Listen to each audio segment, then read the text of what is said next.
Solar panel लगाने वालों के लिए बुरी खबर है कि हुकूमत ने टैक्स लगाने का फैसला कर लिया है। तफसीलात के मुताबिक 12 किलोवाट घरेलू या कमर्शियल सोलर पैनल लगाने वालों पर टैक्स आयद करने की तजवीज़ दी गई है। हुकूमत ने घरेलू या कमर्शियल सोलर सार्फिन पर 2000 रुपये फ़ी किलोवाट टैक्स लगाने का फैसला किया है। 12 किलोवाट का सोलर पैनल लगाने वाले सार्फिन से 24,000 रुपये वसूल किए जाएंगे।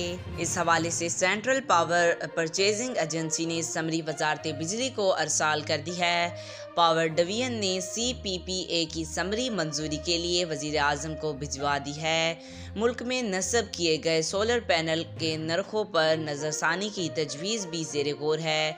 समरी मंजूरी होने पर सोलर पैनल के नर्ख कम करने की दरख्वास्त नेपरा में दायर की जाएगी।